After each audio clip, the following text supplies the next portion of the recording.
Welcome to my good lessons dear viewers. آج ہم سورۃ الواقع کی آیت نمبر 1 سے لے کر 46 تک ترجمہ پڑھیں گے۔ آئیں شروع کرتے ہیں۔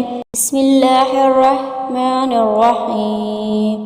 اللہ کے نام سے شروع کرتا ہوں جو بہت ہی مہربان ہمیشہ رحم فرمانے والا ہے۔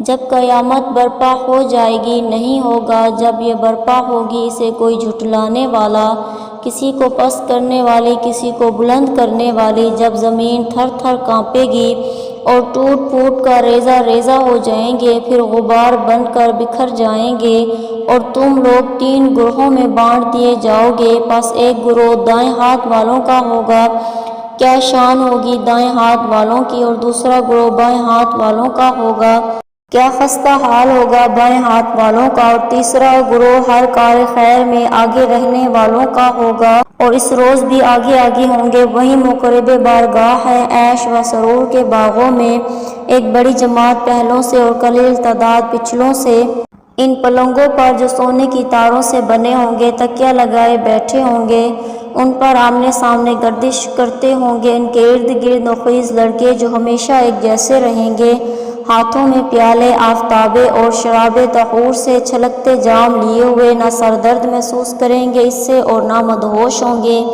اور میوے بھی پیش کریں گے جو وہ جنتی پسند کریں گے، اور پرندوں کا گوشت بھی جس کی وہ رغبت کریں، اور حوریں خوبصورت آنکھوں والیاں سچے موتیوں کی مانند جو چھپا رکھے ہوں۔ یہ اجر ہوگا ان نیکیوں کا جو وہ کرتے رہے تھے، نہ سنیں گے لغو باتیں اور نہ گناہ والی باتیں، پس ہر طرف سے سلام ہی سلام کی آواز۔ اور دائیں ہاتھ والے کیا شان ہوگی دائیں ہاتھ والوں کی، بے خار بیریوں میں اور کیلے کے گچھوں میں اور لمبے لمبے سائے میں اور پانی کے آبشاروں میں اور پھلوں کی بہتات میں، نہ وہ ختم ہوں گے نہ ان سے روکا جائے گا، اور بستر بچھے ہوں گے اونچے نیچے پلنگوں پر۔ ہم نے پیدا کیا ان کی بیویوں کو حیرت انگیز طریقے سے، پس ہم نے بنا دیا انہیں کنواریاں دل و جان سے پیار کرنے والی ہم عمر۔ یہ سب نعمتیں اصحاب یمین کے لیے مخصوص ہوں گی۔